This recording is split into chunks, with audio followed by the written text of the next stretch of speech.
سبحان الله رب العرش العظيم والحمد لله رب العالمين.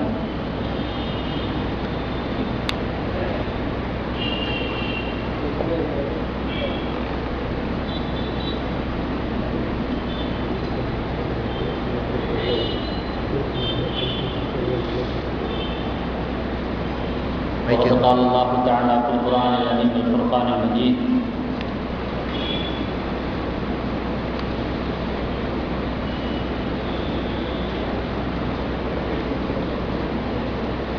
إنما نطعمكم لوجه الله لا نريد منكم جزاء ولا شكورا. صدق الله العظيم. قال نبينا رسول الله صلى الله عليه وسلم: إياكم والحسد فإن الحسد يأكل الحسنات كما يأكل النار الحطب. أو كما قال عليه الصلاة والسلام. நிறையுடைய வாழ்வழித்து நெடுநலத்தை காப்பதற்கு மறையறிந்த இறைவனுக்கே மாபெரும் புகழனைத்தும் சத்திய தூதரான நபிகள் நாயகம் ஸல்லல்லாஹு அலைஹி வஸல்லம் அவர்களின் மீதும் அவர்களின் வழிவாழ்ந்த சத்திய சஹாபா பெருமக்கள் மீதும் நம் அனைத்து நல்லடியார்களின் மீதும் ஏக வல்லோனின் சாந்தியும் சமாதானமும் என்றென்றும் நின்று நில வேண்டுமாக. அஸ்ஸலாமு அலைக்கும் வரஹ்மத்துல்லாஹி வபரகாத்துஹு. கண்ணியத்திற்குரிய இஸ்லாமிய பெரியோர்களே, சகோதரர்களே, அல்லாஹு ஜல்ல ஜலாலஹு நமக்கு கொடுத்திருக்கக்கூடிய வாழ்க்கையானது அவனை வணங்குவதற்காக தரப்பட்ட வாழ்க்கை. அந்த வாழ்க்கையை அவனை வணங்குவதற்கு தேவையான அளவிற்கு நேரங்களை ஒதுக்குவதற்கும் உள்ளத்தை தயார்படுத்தி வைப்பதற்கும் அதற்கான முஸ்தீபுகளை அமைத்துக் கொள்வதற்கும் நாம் கடமைப்பட்டவர்களாக இருக்கிறோம். நம்முடைய வாழ்க்கையிலே நாம் அனுபவிக்கக்கூடிய சௌகரியங்கள் ஏராளமாக, நாம் அனுபவிக்கக்கூடிய இன்பங்கள் ஏராளமாக, சந்தோஷமான முறையிலே பல நேரங்களில் கழிக்கிறோம். பல சமயங்களிலே வசதியான ஒரு சூழ்நிலையை நாம் ஏற்படுத்திக் கொடுக்கிறோம். மனிதனுடைய வாழ்க்கையிலே அதிகமாக இன்பத்திலையும் சந்தோஷத்திலையும் இப்படித்தான் கழிகிறது. அப்படி ஒரு சூழ்நிலையிலே அல்லாஹ்வுக்காக என்று சில நேரங்களை, சில வசதி குறைவுகளை, சில சிரமங்களை நாம முன்வந்து அதை எடுத்துக்கொள்ளாத பொழுது, அதை விட்டு கொடுக்காத போது சில சங்கடமான ஒரு சூழ்நிலைகள் நம்மையும் மீறி ஏற்படுத்த விடுகிறது. பிறகு அதை சகித்துக் கொண்டுதான் ஆக வேண்டும் என்ற ஒரு நிலை நம்முடைய வாழ்க்கையிலே ஏற்படுகிறது. நம்முடைய வாழ்க்கையிலே அதிகமான அமல்கள் ஏற்படுமேயானால், இபாதத்துக்கள் அதிகமாக ஏற்படுமேயானால், அல்லாஹ்வுக்கு செய்ய வேண்டிய ஹக்குகளில் எந்த விதமான குறைவும் செய்யாமல் பூர்த்தியான முறையிலே, நிரப்பமான முறையிலே நம்மால் முடிந்த அளவு, அல்லாஹ் ரசூல் வரையறுத்த அளவு நாம் அதை கச்சிதமாக செய்து முடிப்போமேயானால் நிச்சயமாக நம்முடைய வாழ்க்கை சுபிட்சமாக இருக்கும் என்பதிலே எந்த விதமான சந்தேகமும் இல்லை. அப்படி என்றால் நாம் அதிகமாக அமல்களிலே கவனம் செலுத்த வேண்டும், இபாதத்துக்கள் புரிவதிலே கவனம் செலுத்த வேண்டும், அல்லாஹ்வுடைய அச்சத்தை உள்ளத்திலே கொண்டு வந்து நிறுத்துவதிலே கவன ஈர்ப்பு செய்ய வேண்டும். அப்படி செய்தாலும் கூட, அமல்களை செய்தாலும் கூட, இபாதத்துக்கள் செய்தாலும் கூட, தீனின் வழியிலே நடந்தாலும் கூட, ஷரியத்தினுடைய வாழ்க்கையாக தன்னுடைய வாழ்க்கையை அமைத்துக் கொண்டாலும் கூட, இன்னும் கூடுதலாக சில விஷயங்களை நாம் கவனத்தில் கொள்ள கடமைப்பட்டிருக்கிறோம். ஏனென்றால் நாம் செய்த அமல்கள் வீணாகிவிடக்கூடாது. நாம் புரியக்கூடிய இபாதத்துக்கள் வெறுமையாக ஆகிவிடக்கூடாது. நாம் ஷரியத்தில் வழி நடந்தவைகளெல்லாம் மறுமையிலே பயனற்றதாக ஆகிவிடக்கூடாது என்று சொன்னால், அமல்களை வீணடித்து விடாமல், பாழாக்கி விடாமல், ஒன்றுமில்லாமல் ஆக செய்து விடாமல் பண்ணக்கூடிய காரியங்கள் என்ன இருக்கிறதோ அது நம்மிடத்தில் வராமல் இருப்பதற்கான முஸ்தீபுகளை வகுக்க வேண்டும். கண்டிப்பா சொல்லுங்க, நம்முடைய அமல்களை வீணடிக்கக்கூடிய காரியங்கள் என்ன இருக்குது? என்ன விஷயங்கள்? பெருமை. பெருமை வேற. நம்முடைய அமல்களை வீணடிக்கிறது, ஒண்ணும் இல்லாம ஆக்கிறது. புறம் பேசுறது. அடுத்து பேராசை. இதெல்லாம் நிறைய நஷ்டங்களை ஏற்படுத்தக்கூடியது, விபரீதங்களை ஏற்படுத்தக்கூடியது. தெளிவாக பெருமானார் ஸல்லல்லாஹு அலைஹி வஸல்லம் அவர்கள் இதெல்லாம் அமல்களை ஒண்ணுமில்லாமல் ஆக்கிடும், மொட்டை அடிச்சிடும்னே சொல்லியிருக்கிறாங்க. நான் அந்த ஹதீஸை சொல்ல போறேன். அடுத்து மொட்டை அடிச்சிடும். அப்ப அந்த இபாதத்தை செய்யறதுக்கு, அந்த அமல்களை செய்யறதுக்கு எவ்வளவு தியாகங்களை செஞ்சிருப்போம், எவைகளை எல்லாம் அப்படி இப்படி விட்டுட்டு வந்திருப்போம். ஆனா ஈஸியா சில எண்ணங்களை உள்ளத்துல ஏற்படுத்தி விட்டு ஷைத்தான் அதை ஒண்ணும் இல்லாம ஆக்கிறான். இப்ப அது விஷயமாகவும் நம்ம விழிப்புணர்வாக இருக்க கடமைப்பட்டு இருக்கிறோம். அது விஷயமாக நபி ஸல்லல்லாஹு அலைஹி வஸல்லம் நமக்கு எச்சரிக்கை செய்திருக்கிறார். இது என்னன்னு சொன்னா, பொறாமையும் பிறருக்கு காண்பிப்பதற்காக செய்யக்கூடிய முகஸ்துதியும், இந்த ரெண்டும் நம்முடைய அமல்களை புறா ஒண்ணும் இல்லாமல் ஆக்கிறது. பெருமை என்பது அது அல்லாஹ்வுக்கு பிடிக்காத விஷயம். இல்ல தூக்கி எறிஞ்சிருவான். பெருமைக்காரன் அல்லாஹ் ஒருவன் தான். பெருமை கொண்டால் அல்லாஹ் தஆலா முகங்குப்புற கவிழ்த்திடுவான். அது அல்லாஹ்வுக்கு பிடிக்காத ஒரு விஷயம். ஆனால் மற்றவர்களையும் கடுமையாக பாதிக்கக்கூடிய விஷயம் என்ன அப்படின்னு சொன்னா அந்த பொறாமை. ஒவ்வொரு பொருளையும் பாதுகாப்பதற்கு நம்ம தனி கவனம் செலுத்துறோமா இல்லையா?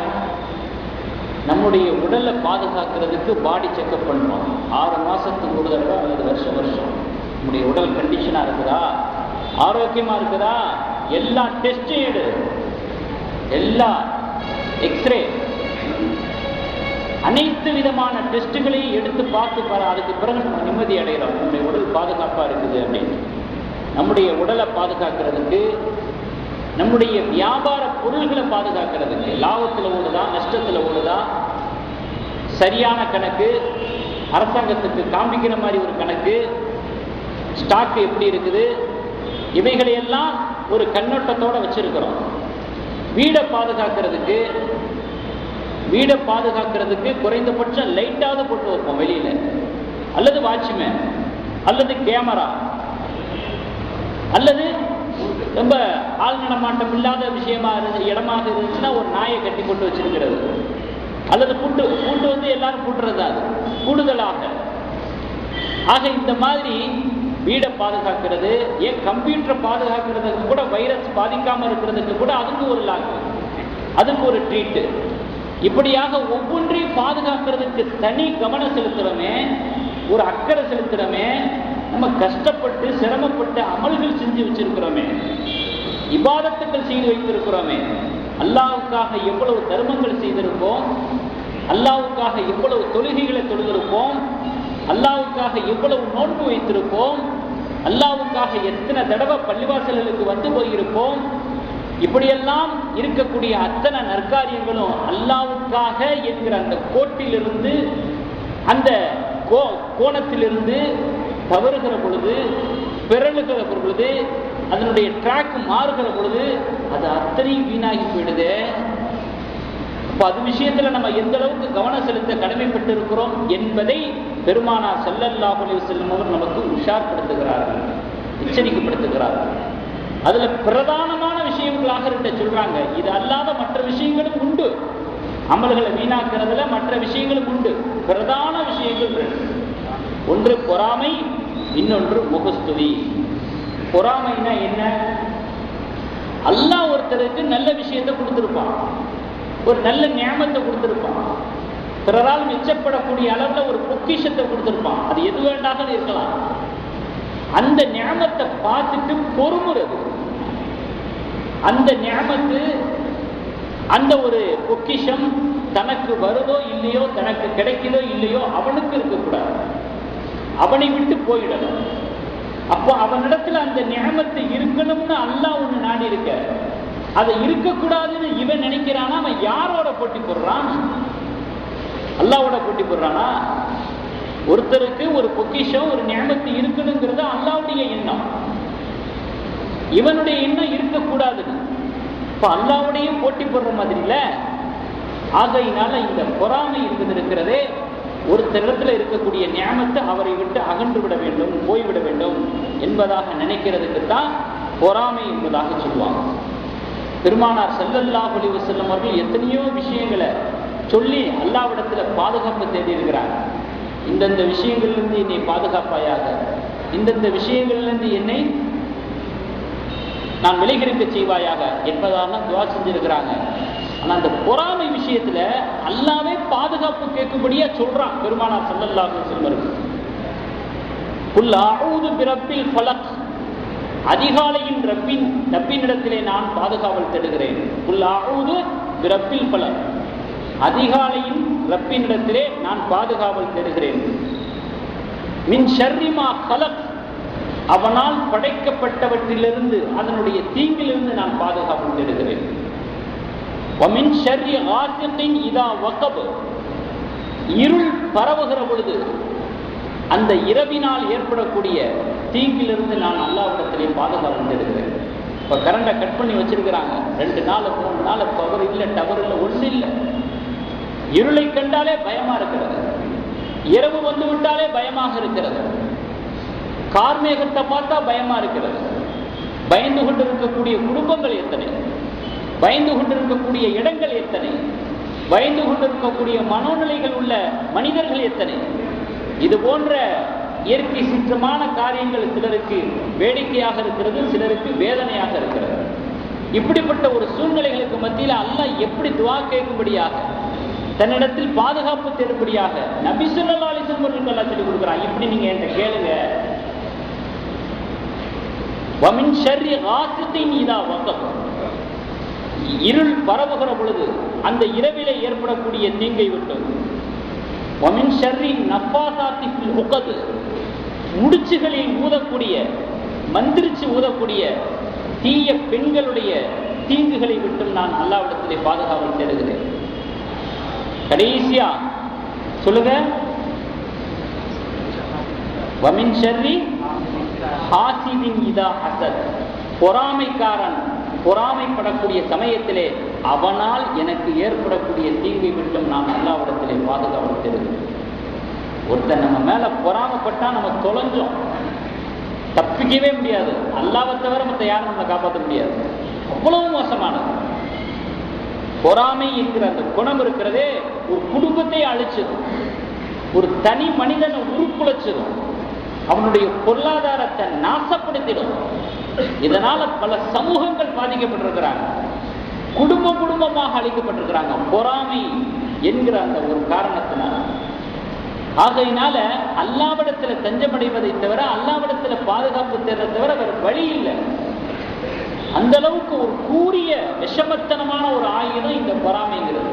அதனால அல்லாஹ்வே நபி ஸல்லல்லாஹு அலைஹி வஸல்லம் அவர்களுக்கு சொல்லி கொடுக்குறான், வமின் ஷர்ரி ஹாசிதின் இதா ஹஸத், பொறாமைக்காரன் அவன் பொறாமை கொள்ளக்கூடிய சமயத்திலே அவனால் எனக்கு ஏற்படக்கூடிய தீங்கை விட்டும் நான் அல்லாஹ்விடத்தில் பாதுகாப்பு தேடுகிறேன் அப்படின்னு அல்லாஹ் சொல்றான். இப்போ அவ்வளவு ஒரு மோசமான ஒரு குணம் இந்த பொறாமை. இது முற்றிலுமாக நம்முடைய உள்ளத்திலிருந்து அகற்றப்பட வேண்டும். சூனியத்தையும் பொறாமையையும் அல்லாஹ் தஆலா ஒரு சேர சொல்றான். வமின் ஷர்ரி நஃபாசாத்தி ஃபில் உகத், முடிச்சுகளில் ஊதக்கூடிய, முடிச்சுகளில் மந்திரித்து ஊதக்கூடிய, ஒருத்தன் அழிஞ்சு போகணுங்கிற கெட்ட எண்ணத்தோட சில வார்த்தைகளை பொழிந்து ஊதி விடுவது, அல்லது அந்த ஊதுவதான ஏதாவது ஒரு மந்திரங்களை பண்ணி விடுவது.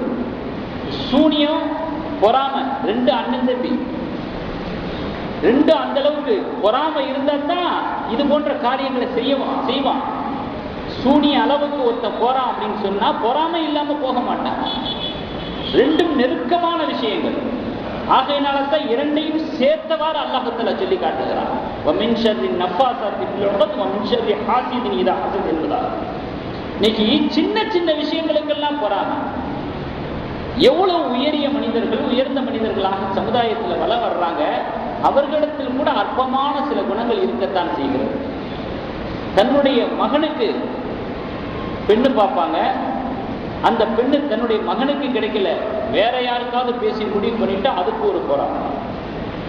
பக்கத்து வீட்டுக்காரன் அல்லது பக்கத்து கடைக்காரன் அவனுக்கு ஏதாவது வியாபாரத்தில் முன்ன பின்ன ஒரு லாபம் கிடைத்து விட்டாலோ, முன்னேற்றம் கிடைத்து விட்டாலோ, அல்லது சக ஊழியருக்கு ப்ரொமோஷன் கிடைத்து விட்டாலோ, அல்லது வேற ஏதாவது பதவி உயர்வு என்கிற அடிப்படையில் தன்னை விட தன்னுடன் இருக்கக்கூடியவன் முன்னேறிவிட்டாலோ, இப்படியாக அற்ப காரணங்களுக்காக வேண்டியெல்லாம் பொறாமைப்படுவது என்பது சமுதாயத்திலே சர்வ சாதாரணமாக ஆகி போய்விட்டது என்கிற காரணத்தினாலே பெருமானார் ஸல்லல்லாஹு அலைஹி வஸல்லம் அவர்கள் அதை விட்டு நீங்கள் அல்லாஹ்விடத்தை பாதுகாவல் தேடுங்கள். பொறாமை கொள்வது என்பது அறவே தவிர்க்கப்பட வேண்டிய விஷயம். வருஷக்கணக்கில் நாள் கணக்கில் செஞ்ச அமல்களை பூரா அழிச்சிரும். வேண்டாம், பொறாமை சகிச்சுக்குங்க.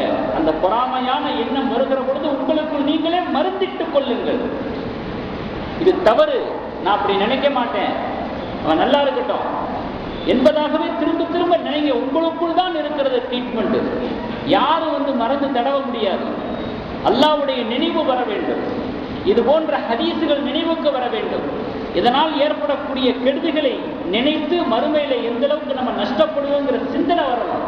இதை தவிர வேற மருந்து இல்லை. இதுக்கு போய் எங்கே போய் மருந்து வாங்குறது? எந்த மெடிக்கல்ல போய் கிடைக்கும்? எனக்கு அடிக்கடி பொறாமை ஏற்படுது, ஏதாவது ஆயில்மெண்ட் இருக்கா அப்படின்னு கேட்க முடியுமா? மாத்திரத்துக்கு தான் கேட்க முடியுமா? இது நமக்குள்ளேயே மருந்திட்டுக் கொள்ள வேண்டும் என்பதற்காக வேண்டி மருந்தாக மாத்திரையாக பெருமானார் ஸல்லல்லாஹு அலைஹி வஸல்லம் அவர்கள் இந்த வார்த்தைகளை விட்டு சென்று இருக்கிறார்கள் என்பதை நாம் நினைவில் கொள்ள வேண்டும். வெறுமனே மறுமையில நிறைய அமல்கள் செய்திருப்போம், உம்ராக்கள் பல பல, ஹஜ்ஜுகள் பல பல, தர்மம் லட்சங்கள் பல பல. வெறுமையாக மறுமையிலே நின்று விட்டால், வெறுங்கையாக நின்று விட்டால் அது எவ்வளவு பெரிய கை சேதம், அது எவ்வளவு பெரிய திவால். ஆகையினாலே இது போன்ற வழியின் மூலமாக உங்களுடைய நன்மைகள் வெளியேறிவிடக்கூடாது, அழிந்துவிடக்கூடாது என்பதற்காக வேண்டி பெருமானார் ஸல்லல்லாஹு அலைஹி வஸல்லம் சொல்றாங்க. அவங்க பயன்படுத்தக்கூடிய வாசகத்தை பாருங்க. இய்யாக்கும் வல் ஹஸத, பொறாமை விஷயத்திலே உங்களை நான் எச்சரிக்கை செய்கிறேன். ஃபைன்னல் ஹஸத யஅகுலுல் ஹஸனாத்தி, பொறாமை என்கிற அந்த குணம் நல்லவைகளை எல்லாம் கரித்து விடும். கமா யஅகுலுன் நாருல் ஹதப, நெருப்பு விறகை தின்பது போல. எவ்வளவு வேகமா திங்கும் நெருப்பு விறகை திங்கும் பொழுது, எவ்வளவு வேகம், எவ்வளவு துரிதம். அந்த வேகத்துல உங்களுடைய அமல்களை எல்லாம் அழித்து விடும் என்பதாக பெருமானார் ஸல்லல்லாஹு அலைஹி வஸல்லம் அவர்கள் சொல்றாங்க. அபூதாவுத் ஷரீஃப்ல பதிவு செய்யப்பட்ட ஹதீஸ்.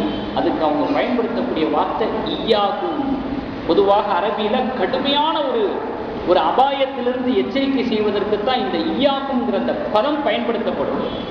அந்த வார்த்தையை பொறாமை விஷயத்தில் நபிகள் நாயகம் ஸல்லல்லாஹு அலைஹி வஸல்லம் அவர்கள் பயன்படுத்திருக்கிறார்கள் என்பதை நான் கவனிக்கிறேன்.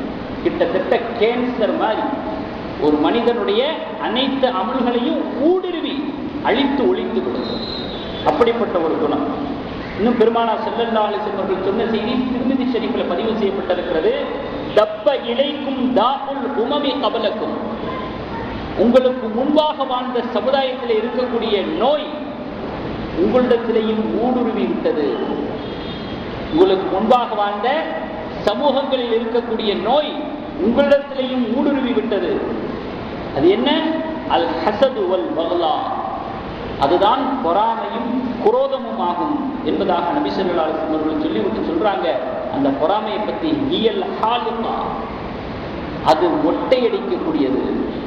பொறாமை என்பது மொட்டையடிக்கக்கூடியது என்று சொல்றாங்க. வலா அகூலு தஹலிகு ஷஅர, மொட்டையடிக்கிறதுனா தலை மயிரை மொட்டையடிக்கிறத நான் சொல்லல. தலையில் இருக்கக்கூடிய முடிய மொட்டையடிக்கிறது இருக்கு பாருங்க, அதை நான் சொல்லல. வலாக்கின் தஹலிகு தீன, தீனுடைய வாசனையே இல்லாம உங்களாக்கிடும்.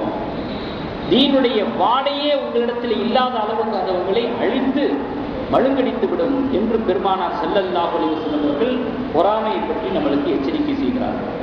தாப்ப, அவங்க பயன்படுத்தக்கூடிய வார்த்தையை பாருங்க, ஊடுருவி விட்டது. உங்களிடத்திலேயும் ஊடுருவி விட்டது, யாரையும் விட்டு வைக்காது.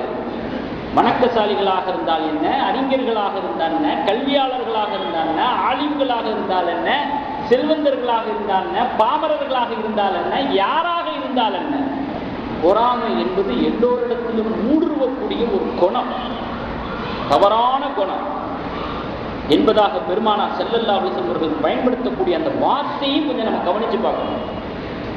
வெறும் மேற்ற மட்டும் பார்க்கறது இல்லை, அந்த மேற்ற சொல்றதுக்கு, அந்த விஷயத்தை சொல்றதுக்கு அவங்க எப்படி வார்த்தையை பயன்படுத்துறாங்க அதையும் கூடுதலாக சேர்த்து நாம் கவனிக்க கடமைப்பட்டிருக்கிறோம்.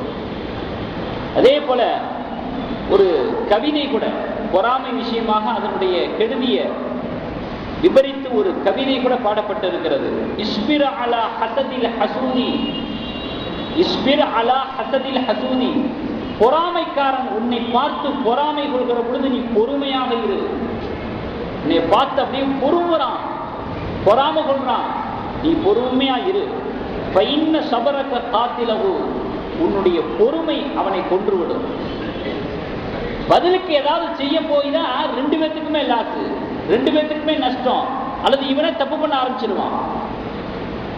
அப்போ ஒருத்தவனை பார்த்துட்டு பொறாமை கொள்றான், தன் மீது கொண்டுள்ள பொறாமையின் காரணத்தினால் அவனுடைய இந்த நடவடிக்கைகள் இப்படி இருக்கிறது, இந்த பேச்சுக்கள் இப்படி இருக்கிறது, இந்த அணுகுமுறைகள் இப்படி இருக்கிறது என்பதற்காக வேண்டி நம்ம உணர்ச்சி வசப்பற்றக்கூடாது. நம்ம பொறுமையாக இருந்தோன்னு வச்சுங்களேன், இந்த பொறுமையே அவனை கொன்றும், அவனை ஒண்ணும் இல்லாம ஆக்கிடும். அதுக்கு உதாரணம் வேற சொல்றாரு. ஃபன்னாரு தஅக்குலு பஅலஹா, நெருப்பு என்ன செய்யும், மற்றதை திங்கும், வேக வேகமா திங்கும். கடைசியில பாத்தீங்கன்னா திங்கிறதுக்கு எதுவும் இல்லைன்னு வச்சுங்களேன், தன்னைத்தானே திங்க ஆரம்பிச்சிடும். இல்லம் தஜித்மா தஅக்குலு, தின்பதற்கு ஒன்றுமில்லை என்று சொன்னால் அது தன்னைத்தானே அழித்துக் கொள்ளும், தன்னைத்தானே கரித்து கொள்ளும், தன்னைத்தானே இல்லாமலாக்கிவிடும். கடைசியில் அவனுக்கு அந்த நிலைமை தான் வரும். அதை வேடிக்கை பாரு, நீயே வில்லங்கத்தில் இறங்குற, மீது பொறாமை கொண்டுட்டான், நல்லா தெரியுது அவன் நிலை என்ன ஆக போகுது என்பதாக நம்ம நின்று வேடிக்கை பார்த்தா போதும். விபரீதமாக அவனுக்கு எதிராக நம்ம இறங்கிடக்கூடாது. நாம் அல்லாவிடத்துல தான் அடைக்கலமாக, அல்லாவிடத்துல தான் அது விஷயத்தை ஒப்படைக்கணும் என்பதாக இந்த கவிதையினுடைய வரிகள் சுட்டிக்காட்டுகிறது. ஆகையினால் தான் சஹாபாக்கள், நபி தோழர்கள் அமல்கள்ல இபாதத்துக்களை கவனம் செலுத்துறதை விட, இபாதத்துக்கெல்லாம் போட்டிவிட முடியுமா? சஹாபாக்களுடைய இபாதத்துக்கள், அவர்களுடைய நல்ல அமல்கள் விஷயத்துல யாரும் போட்டிவிட முடியாது. அப்படி இருந்தும் கூட நபி சஹாபாக்கள் எல்லாம் இபாதத்துக்களை கவனம் செலுத்துறதை விட தன்னுடைய உள்ளத்தை தூய்மையாக வைத்திருப்பதில், பரிசுத்தமாக வைத்திருப்பதில் அதிகமாக கவனம் செலுத்தக்கூடியவர்களாக இருந்தார்கள் என்பதை நாம் சஹாபாக்களுடைய வாழ்க்கை வரலாறுகளின் மூலமாக நாம் தெரிய முடிகிறது. அனஸ் ரலியல்லாஹு அன்ஹு அவர்கள் ஒரு செய்தியை சொல்றாங்க. நாங்க எல்லாரும் உட்கார்ந்திருந்த ஒரு சபையில நபி ஸல்லல்லாஹு அலைஹி வஸல்லம் அவர்கள் இருந்தாங்க. திடீர்னு நபி ஸல்லல்லாஹு அலைஹி வஸல்லம் அவர்கள் சொன்னாங்க, யத்லுரு அலைக்குமுல் ஆன ரஜுலுன் மின் அஹ்லில் ஜன்னah. இப்போ கொஞ்ச நேரத்துக்கு பிறகு சொர்க்கவாசி ஒருத்தர் வருவாரு, எல்லாரும் பாருங்க அப்படிங்கிறாங்க. உலகத்திலேயே நாம் வாழும் காலத்திலேயே, அதுவும் இவ்விடத்திலேயே, அது இப்பவே ஒரு சொர்க்கவாசியை பார்க்க போறோமே, யார் அது? ஆர்வமாக நாங்கள் எல்லாம் பார்வையை ஷார்ப்பாக்கி வைத்திருந்தோம். இந்த வழியாத்தான் இப்ப வருவார் பாருங்க அப்படின்னா எப்படி இருக்கும்? சொல்றது யாரு? பெருமானார் ஸல்லல்லாஹு அலைஹி வஸல்லம். எல்லாரும் பார்வையை கூர்மையாக்கி ஆர்வமாக எதிர்பார்த்து கொண்டிருந்தோம். அந்த நேரத்தில் ஒருத்தர் வந்தார். இடது கையில செருப்பை, காலனி இடது கையிலே கம்கட்டிலே கவ்விக்கொண்டு ஒளி செய்தவராக, அந்த ஒளி செய்த தண்ணீர் தாடி வழியாக அப்படியே நனைந்து கொண்டிருக்கிறது, வழிந்தோடி கொண்டிருக்கிறது. அந்த தோரணையில, அந்த தோற்றத்துல ஒருத்தர் வந்தார். எல்லாரும் பார்த்தோம், இவர் தான் சொர்க்கவாசியா. இரண்டாவது நாள் அதே இடத்திலேயே அமர்ந்திருந்தோம். பெருமானார் ஸல்லல்லாஹு அலைஹி வஸல்லம் மீண்டும் சொன்னாங்க, யத்லுஉ அலைக்குமுல் ஆன ரஜுலுன் மின் அஹ்லில் ஜன்னah. ஒரு சொர்க்கவாசி ஒருத்தர் வருவார் பாருங்க. பார்த்தா அதே நபர் தான் மறுபடியும் வர்றார். மூன்றாவது நாளும் அதே நிகழ்வு, அதே காட்சி. உடனே அப்துல்லா இப்னு அம்ர் ரலியல்லாஹு தஆலா அவர்கள் பார்த்தாங்க, ஏதோ ஒரு விசேஷமான அமல் இவர் செய்கிறார், அந்த அமல் என்னங்கிறத கண்டுபிடிக்கணும், அதே அமலை நம்மளும் செய்யணும், செஞ்சு இந்த பட்டியலில் நம்ம வந்துடும், நம்மை பற்றியும் நபி ஸல்லல்லாஹு அலைஹி வஸல்லம் இப்படி ஒரு சுப செய்தியை சொல்லணும். சஹாபாக்களுடைய வாழ்க்கையினுடைய நிச்சயமே இதுதாங்க. அவங்க அப்படியே தேடிக்கிட்டே இருக்கிறது பூரா இதுதான். நம்முடைய தேடல் வேற, அவர்களுடைய தேடல் பெரும்பாலும் எந்த காரியத்தை செய்தா அல்லாஹ்வுடைய பொருத்தத்தை சம்பாதிக்கலாம், நபி ஸல்லல்லாஹு அலைஹி வஸல்லம் இடத்துல வாழ்த்து பெறலாம், துஆவை பெறலாம். மறுமையிலே நம்முடைய நன்மைகளுடைய தட்டு எடை கூடும் என்பதாக இந்த தேட்டத்திலேயே இருப்பாங்க. இதான் சஹாபாக்களுடைய வாழ்க்கை முழுவதும் உள்ள நேரங்கள் கழியுது. அப்போ அந்த அப்துல்லா இப்னு அம்ர் ரலியல்லாஹு தஆலா அவர்கள் அவருடைய வீட்டுக்கே போறாங்க. வீட்டுக்கு போயிட்டு சொல்றாங்க, எனக்கும் என்னுடைய தகப்பனாருக்கும் மனக்கசப்பு, 3 நாள் வீட்டுக்கு வரமாட்டேன்னு சொல்லிட்டேன், அதனால உங்க வீட்டில் நான் தங்கிக்கலாமான்னு கேட்குறாங்க. அதுக்கு அந்த சொர்க்கவாசி என்று சுபச்செய்தி சொல்லப்பட்டவர் தாராளமாக தங்கிக்குங்க அப்படின்னு சொல்லிட்டாங்க. இவரும் வீட்டில் தங்குறாங்க. 3 இரவுகள் கண்காணித்துக் கொண்டிருந்தார்கள். இவரை நபி ஸல்லல்லாஹு அலைஹி வஸல்லம் அவர்கள் சொர்க்கவாசின்னு சொல்றாங்கன்னா என்ன அமல் செய்யறான்னு பார்க்கலாம். எல்லாரையும் போலதான் தொழுதாங்க, எல்லாரையும் போலதான் இபாதத்தை செஞ்சாங்க, எல்லாரையும் கூட வித்தியாசப்படுத்தி காட்டும்படியான எந்த அமல்களையும் கண்டுபிடிக்க முடியல. தூங்கிக்கிட்டு இருக்கும்போது கூட எந்திரிச்சு பார்த்துருக்குறாங்க. தூங்கிக்கிட்டு இருக்கும்போது ஏதாவது நடக்குதா, திடீர்னு இடையில எந்திரிக்கிறாங்களா? வேற ஒண்ணுமே இல்லை. தூங்கிக்கிட்டு இருக்கிறாங்க, எங்கிட்ட அங்கமா புறணும் பொழுது தக்பீர் சொல்லுவாங்க, திக்ர் செய்வாங்க. இந்த பக்கம் புறணும் பொழுது அல்லாஹ் அக்பர் அப்படிம்பாங்க, இந்த பக்கம் புறணும் பொழுது ஏதாவது ஒரு தஸ்பீஹ் திக்ர் செய்வாங்க. இது எல்லாரிடத்துலையும் இருக்கக்கூடிய ஒரு சமாச்சாரம், எல்லாரிடத்துலையும் இருக்கக்கூடிய ஒன்று. என்னதான் விசேஷம் இருக்குது இவர்கிட்ட? வேற வழியே இல்லை, கேட்டே பட வேண்டியதான் என்று சொல்லிவிட்டு அப்துல்லா இப்னு அம்ர் ரலியல்லாஹு தஆலா அவர்கள் கேட்கிறாங்க, எனக்கு என்னுடைய தகப்பனாருக்கு எந்த மனக்கசப்பும் இல்லை, இந்த மாதிரி ஒரு நிகழ்வு நடந்துச்சு, உங்க விஷயமா பெருமானார் ஸல்லல்லாஹு அலைஹி வஸல்லம் இப்படி சொன்னாங்க, அதனால உங்களிடத்தில் இருக்கக்கூடிய பிரத்யேகமான அமல்களை எப்படியாவது தெரிஞ்சுக்கணுங்கிற நோக்கில் நான் வந்திருக்கிறேன், அதனால நீங்க சொல்லிடுங்க என்ன அப்படின்னு பிரத்யேகமா நீங்க செய்றீங்க என்பதாக கேட்டவுடன் அந்த சஹாபி அவர்கள் சொன்னாங்க, பிரத்யேகமாக எந்த அமல்களையும் நான் செய்யலை, விசேஷமான எந்த அமல்களையும் நீங்க இந்த இடத்துல பார்க்க முடியாது, ஆனால் 2 விஷயம் அதை நான் எப்பொழுதும் கடைபிடித்துக் கொண்டு வருகிறேன், அது விஷயத்துல கவனமாக இருந்து கொண்டு வருகிறேன் அப்படின்னு சொல்லிட்டு 2 விஷயத்தை சொன்னாங்க. முதலாவது விஷயம், நான் யாரை பற்றியும் தவறான எண்ணம் கொள்வது கிடையாது, எல்லோரை பற்றியும் எப்பொழுதுமே நான் வெள்ளேந்தியான ஒரு சிந்தனையோடு பார்ப்பேன், நல்ல எண்ணம் கொண்டு ஒருவரை அணுகுவேன், அவரிடத்தில் பேசுவேன், பழகுவேன், யாரையும் தவறான எண்ணம் கொண்டு பார்ப்பது கிடையாது. ஒன்று. இரண்டாவது, அல்லாஹ் தஆலா ஒருத்தருக்கு ஒரு நியமத்தை கொடுத்திருக்கு, அதை பார்த்து நான் பொறாமைப்பட்டது கிடையாது, பொறுமையது கிடையாது. இது நாள் வரை என் வாழ்க்கையிலே நான் தொன்று கடைபிடித்து வரக்கூடிய விஷயம். இதை தவிர வேற எதையும் நீங்கள் என்னிடத்திலே பார்ப்பதற்கு ஒன்றுமில்லை என்பதாக சொன்னார்கள் அந்த சஹாபி ஸஅத் ரலியல்லாஹு அன்ஹு. இப்போ வாழும் காலத்திலேயே அத்தனை சஹாபாக்களுடைய அவர்களுடைய அந்தஸ்து எவ்வளவு பெரிய அந்தஸ்து, அத்தனை சஹாபாக்களை வச்சு இவர் சொர்க்கவாசி என்று பெருமானார் ஸல்லல்லாஹு அலைஹி வஸல்லம் அவர்கள் சொல்கிறார்கள் என்று சொன்னால், அந்த சுப செய்திக்கு வாழும் காலத்திலேயே அந்த ஒரு வாக்கியத்தை பெறுகிறார்கள் என்று சொன்னால், இப்படிப்பட்ட ஒரு பதவி உயர்வுக்கு காரணமாக இருந்தது எது? பொறாமை என்கிற துர்க்குணத்தை தன்னுடைய உள்ளத்திலிருந்து தூர எறிந்தது. இதுதான் அதற்கு காரணமாக இருந்தது. அதனால பொதுவாகவே சஹாபாக்கள் மற்றவர்களிடத்தில் இருக்கக்கூடிய கெடுதிகளையோ தவறுகளையோ உற்று நோக்கி கொண்டிருக்க மாட்டார். சில நல்ல விஷயங்களுக்காக, சீர்திருத்தத்திற்காக அது போன்ற ஒரு எண்ணங்களோடு பார்ப்பது அது வேற விஷயம். அது ஒரு நல்ல நிர்வாகத்தை நடத்த வேண்டும் என்பதற்காக, ஒரு ஆட்சி முறை என்பதற்காக, ஒரு சீர்திருத்தம், அது வேற விஷயம். ஆனா இயல்பிலேயே எப்ப பார்த்தாலும் அடுத்தவர்களுடைய குறை கண்டத்தோடைய பார்க்கிறதுக்கு அதுதான் இங்கே கண்டிக்கப்படுகிறது. மற்றவர்களுடைய விஷயத்துல சஹாபாக்கள் அவர்களுடைய கெடுதிகளையோ தவறுகளையோ பார்த்து கொண்டிருக்க மாட்டார்கள். அவர்களுடைய விஷயத்துல என்ன நலவுகள் இருக்கிறது, என்ன நற்குணங்கள் இருக்கிறது, அதை எப்படி நம்முடைய வாழ்க்கையிலேயே கொண்டு வர்றது, இது விஷயத்துலதான் அதிகமாக கவனம் செலுத்துவாங்க. நிச்சயமாக ஒவ்வொரு இடத்துலயும் ஏதாவது ஒரு நல்ல குணம் இருக்கும், அது இல்லாம யாரும் இருக்க மாட்டாங்க. 2 கெட்ட குணம் இருந்தாலும் 3வது ஒரு குணம் நல்ல குணம் இருக்கும். அது இல்லாம யாரையும் அல்ல படைக்கல.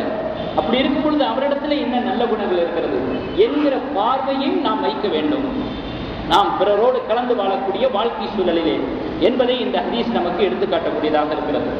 அதே போல அபூ துஜானா ரஹ்மத்துல்லாஹி அவர்கள் நோயுற்றிருக்கிறார்கள். நோய்வாய்ப்பட்டிருக்கும் பொழுது ஒவ்வொருத்தங்களுடைய முகத்தையும் பார்த்தீங்கன்னா அவ்வளோ பார்க்கறதுக்கே ரொம்ப வித்தியாசமா இருக்கும். கவலை தோய்ந்தவர்களாக, விரக்தி அடைந்தவர்களாக, சோகமே மொத்தமாகி அந்த முகத்தில் காட்டுவாங்க. அப்படித்தான் நோய்வாய்ப்பட்டிருக்கக்கூடியவர்களுடைய மனோநிலையும் முகநிலையும். அபூ துஜானா ரஹ்மத்துல்லாஹி அலைஹி பார்த்தா முகம் அவ்வளவு குளிச்சிருக்கு, முகமலர்ச்சியாக இருக்கிறது. இப்போ எல்லாரும் கேட்டாங்க, இன்னும் இவ்வளவு முகமலர்ச்சியாக இருக்குது அப்படின்னு. அப்போ அவங்க என்ன சொன்னாங்க, நான் கடைபிடிக்கிற 2 விஷயங்களை, என்னுடைய அமல்களிலேயே நான் 2 அமல்களின் மீது அதிக ஆதரவு வைக்கிறேன், அல்லாஹ் அதை எனக்கு கூலி கொடுப்பான் அப்படின்னு, அல்லாஹ் அதற்கான நன்மை எனக்கு கொடுப்பான்னு நான் செய்யக்கூடிய அமல்களிலேயே 2 அமலின் மீது அதிக ஆதரவு வைக்கிறேன். முதலாவது அமல், நான் பிரயோஜனம் இல்லாமல் எந்த வார்த்தையும் விட்டதில்லை, எந்த வார்த்தையும் பேசுனதில்லை. ஒரு வார்த்தையை பேசினா, ஒரு பேச்சை பேசினா அதில் தனக்கோ பிறருக்கோ நலன் தரக்கூடியதாக பலன் தரக்கூடியதாக இருக்க வேண்டும். வெட்டியாக வீணாக எந்த வார்த்தையும் நான் விட்டதில்லை, பேசினதில்லை. 1. 2வது, யாரை பற்றியும் என்னுடைய உள்ளத்திலே தவறான எண்ணம் வந்துவிடக்கூடாது என்பதிலே நான் கவனமாக இருந்தேன். அது விஷயத்திலே என்னுடைய உள்ளத்தை பாதுகாத்து வைத்திருந்தேன் என்பதாக அபூ துஜானா ரஹ்மத்துல்லாஹி அலைஹி சொல்றாங்க. அதே போல பெருமானார் ஸல்லல்லாஹு அலைஹி வஸல்லம் அவர்கள் சொல்றாங்க, தபரானில பதிவு செய்யப்பட்ட ஹதீஸ், லா யஸாலு நாசு பிகைரின் மா லம் யதஹாசது. மக்கள் பிறரின் மீது பொறாமை கொள்ளாமல் இருக்கும் காலமெல்லாம் அவர்கள் கைரிலே இருப்பார்கள், நலவிலே இருப்பார்கள். நம்ம மன நிம்மதி கெட்டு போறது, அமைதியை இழக்கிறது, ஆரோக்கியத்தை இழக்கிறது, கவலையை வரவழைக்கிறது, எல்லாத்துக்கும் காரணம் நமக்கே தெரியாத நமக்குள் இருக்கக்கூடிய பொறாமையான எண்ணங்கள். இதெல்லாம் விளக்கி விவரமா சொல்ல வேண்டிய அவசியம் இல்லை, பிராக்டிக்கலா உட்கார்ந்து யோசிச்சாலே விளங்கிடும். நம்ம யாரை பார்த்து பொறுமிக்கிட்டு இருக்கிறோம், அந்த பொறுமைனால நமக்கு நாமே எவ்வளவு கஷ்டத்தை ஏற்படுத்திக்கிட்டு இருக்கிறோம் தாராளமாக தெரிய வேண்டும். ரொம்ப கிரிட்டிக்கலா யோசித்து தெரிய வேண்டிய அவசியம் இல்லை. பெருமானார் ஸல்லல்லாஹு அலைஹி வஸல்லம் எவ்வளவு பெரிய ஒரு மனவியாதியை நமக்கு சொல்லி காட்டுறாங்க பாருங்க. லா யஸாலுன் நாஸ் பிகைரின் மா லம் யதஹாசது. அவர்கள் பிறரின் மீது பொறாமை கொள்ளாமல் இருக்கும் காலமெல்லாம் அவர்கள் கைரை பார்ப்பார்கள், நலவையே பார்ப்பார்கள். நலவுனா எல்லா நலவுங்க, நம்முடைய பொருளாதார நலவு, நம்முடைய பொருளாதார சேஃப்டி, நம்முடைய ஆரோக்கிய சேஃப்டி, நம்முடைய ஆயுள் சேஃப்டி எல்லாமே நலவாகவே அமையும் பிறரை பார்த்து பொறுமாமல் இருக்கும் காரணம். ஆக இது ஒரு விஷயம். 2வது விஷயம், முகஸ்துதி. முகஸ்துதி நம்முடைய அமல்களை பூரா அழிக்கக்கூடியதுங்க. நிறைய உம்ராக்கள் செய்கிறோம். நான் 18 உம்ரா பண்ணியிருக்கிறேன். 10 பேட்டையாக போயிட்டு வந்து சொல்லியிருக்கிறது, ஆயுள் முழுவதும் சொல்லிக்கிட்டே இருக்கிறது. உம்ராக்கள் ஹஜ்ஜுகள் கூட பிறர் தன்னை பற்றி புகழாக நினைக்க வேண்டும் என்ற எண்ணத்தில் செஞ்சால் அதுக்கு பேர் உம்ராவா? அதுக்கு பேர் ஹஜ்ஜா? அல்லாஹ்வுக்காக செஞ்சுவிட்டு அப்புறம் என்ன தன்னுடைய பேரை முன்னிறுத்துறது? யதார்த்தமாக எல்லாருக்கும் தெரியாமையா போப்பது? சொல்லிக்கிட்டு இருந்தா தானா? அப்போ அது விஷயத்துல ஷைத்தான் எப்படி நம்மளை அமல்களை வீணாக்குறான் பாருங்க. அப்போ சில சமயங்கள்ல அமல்கள் செய்யாத காரணத்தினாலே அல்லாஹ்வுடைய அதாபு இறங்கும். அதே நேரத்தில் நம்ம அமல்களை செய்து விட்டு முகஸ்துதியோட செய்யற பாருங்க, பிறர் பார்ப்பதற்காக, பிறர் மெச்ச வேண்டும் என்பதற்காக, இதன் மூலமாக நம்முடைய அமல்கள் அழிந்து கொண்டிருப்பதை நாம் அறியாமல் இருப்போம். அதன் காரணத்தினாலும் இறைவனுடைய அதாபு இறங்கிவிடும் என்பதை நாம் நினைவில் கொள்ள வேண்டும். அதே போல பெருமானார் ஸல்லல்லாஹு அலைஹி வஸல்லம் அவர்கள் சொன்னாங்க, அஹ்மத் ஷரீஃப்ல பதிவு செய்யப்பட்ட ஹதீஸ், மன் ஸல்லா யுராஇ ஃபக்கத் அஷ்ரக. பிறருக்கு காட்டுவதற்காக யார் தொழுகிறானோ அவன் ஷிர்க் செய்து விட்டான். வமன் ஸாம யுராஇ ஃபக்கத் அஷ்ரக. பிறருக்கு காட்டுவதற்காக காண்பிப்பதற்காக யார் நோன்பு வைத்தானோ அவன் ஷிர்க் செய்து விட்டான், இணை வைத்து விட்டான். வமன் தஸத்தக யுராஇ. பிறருக்கு காண்பிப்பதற்காக யார் தர்மம் செய்தானோ அவன் ஷிர்க் செய்து விட்டான். எவ்வளவு பெரிய நஷ்டம் வரும்! அவ்வளவு பெரிய பாவமா இது? ஆமா, அவ்வளவு பெரிய பாவம். இத்தனை ரக்காத்துக்கள் தொழுகிறோம், எவ்வளவு தொழுகைகள் தொழுகிறோம், எவ்வளவு லட்ச லட்சமா நம்ம தர்மம் பண்றோம், கடைசியில இந்த வழியில எல்லாமே வீணாகி போயிடுது. அப்படிப்பட்ட ஒரு மோசமான ஒரு குணம். முதல்ல பொறாமை என்பது, 2வது முகஸ்துதி என்பது. சஹாபாக்கள் எல்லாம் இது விஷயத்துல ரொம்ப கவனமாக இருந்த காரணத்தினாலே, அதாவது முகஸ்துதி விஷயத்துல ரொம்ப கவனமாக இருந்த காரணத்தினாலே தன்னுடைய வாழ்க்கை முழுவதிலும் இஹ்லாஸிலே ரொம்ப கவனமாக இருந்தாங்க. எந்த ஒன்றை செய்தாலும் அல்லாஹ்வுக்காக, அதுல இம்மி அளவு கூட பெசகாதவர்களாக இருந்தார்கள், வழிக்கு விடாதவர்களாக இருந்தார்கள். கண்ணுக ஒரு இபாதத்தை செய்யறதுல எந்த அளவுக்கு ஆர்வத்தோடையும் கவனத்தையும் செய்யறோமோ அதை விட கூடுதல் கவனமாக அல்லாஹ்வுக்காக செய்யறோம். யாருக்காக, வேறு யாரும் பார்க்கறதுக்காக எல்லாம் இல்லை. அப்படிங்கிற எண்ணத்தை உள்ளத்துல கொண்டு வர்றதுல ரொம்ப உறுதி உள்ளவர்களாக இருந்தார்.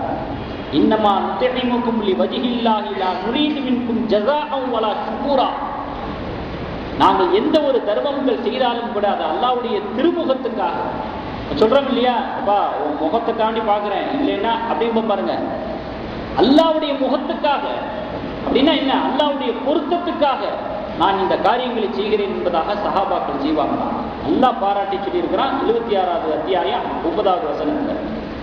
பாவத்தை செய்யும் போது மட்டும், தவறுகளை செய்யும் பொழுது மட்டும் எவ்வளவு ஒளிஞ்சு ஒளிஞ்சு மறைஞ்சு மறைஞ்சு யாருக்கும் பார்க்காம தெரியாம செய்யறோம். எல்லாரும் பார்க்குற மாதிரியாங்க செய்யறோம். லஞ்சம் வாங்குறது டேபிளுக்கு கீழே தானே, மேலையா வாங்குறோம்.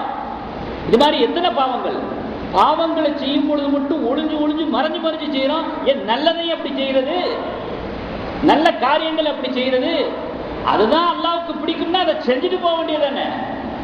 அல்லாஹ்வுக்கு எது விருப்பமோ அதை செய்யறதுக்கு தானே நம்ம இருக்கிறோம். நம்ம விருப்பத்தின்படி செய்யறதுக்கு நம்ம இருக்கிறோம்.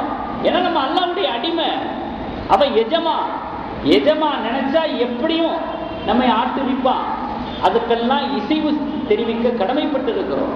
அல்லாஹ் என்ன சொல்றான், எனக்காக நீ செய்யணும், மற்றவங்களுக்காக புகழுக்காக செய்யக்கூடாது என்பதாக அல்லாஹ்வுத்தாலா திருமறையிலே தெள்ள தெளிவாக சொல்லி காட்டுகிறான். அதுக்கு பேர் தாங்க இஹ்லாஸ். இந்த இஹ்லாஸை மையம் கொண்டதாக நம்முடைய அமல்கள் இருக்குமேயானால், நம்முடைய இபாதத்துக்கள் இருக்குமேயானால், அதனுடைய வீரியமோ தனி வீரியம். அந்த நிலையில நீங்க ஒரு துவா கேட்டு பாருங்க, அந்த நிலையில அல்லாஹ்விடத்துல கையேந்தி பாருங்க, அந்த துவாவுக்கு எவ்வளவு பவர் இருக்குது, அவ்வளவு பெரிய பவர் இருக்கிறது. இந்த இயற்கை சீற்றங்கள் எல்லாம் ஏன் சீறிக்கிட்டு வருது? அமல்கள்ல வீக்கு, இஹ்லாஸ். வெறும் அமல்கள் இல்லைங்கிறது மட்டும் இல்ல, அமல்கள் இருந்தாலும் கூட இஹ்லாஸ் இல்லை, அது பெரிய அளவில் அடி வாங்குது. நம்முடைய குணங்கள் சிறந்த குணங்களாக, நற்குணங்களாக, அல்லாஹ் எதிர்பார்க்கக்கூடிய குணங்களாக இருக்கிறதுல மிகப்பெரிய அடி விழுகிறதுனால வெளிரங்கத்திலேயே அதனுடைய தாக்கம் இருக்கிறது, அதனுடைய எதிரொலி இருக்கிறது என்பதை நாம் நினைவில் கொள்ள வேண்டும். முஹம்மது இப்னு அஸ்லம் ரஹ்மத்துல்லாஹி அலைஹி அவங்க அறைக்குள்ள போகும்பொழுது ஒளி செய்யறதுக்கு தண்ணி எடுத்துட்டு போவாங்க.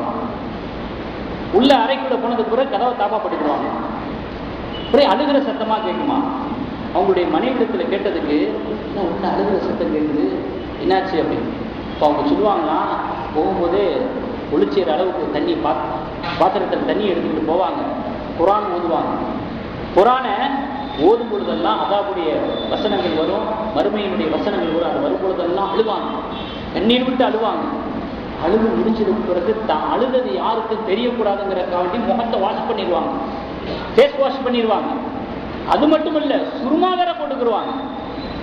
தான் அழுதது தெரியக்கூடாதுங்கிறக்காண்டி ஃபேஸ் வாஷ் பண்ணது மட்டும் இல்ல, சுருமா வேற போட்டுக்கிடுவாங்க என்று அவர்களுடைய மனைவியார் சொல்றாங்கன்னா, எந்த அளவுக்கு தன்னுடைய அல்லாஹ்வுக்கு என்று செய்யக்கூடிய அமல்கள் பிறர் பார்ப்பதற்காகவோ, பிறர் தன்னை பெருமிதமாக நினைக்க வேண்டும் என்பதற்காகவோ இருந்துவிடக் கூடாது என்பதிலே கவனமாக இருந்திருக்கிறார்கள் என்பதை நாம் நினைவில் கொள்ள வேண்டும்.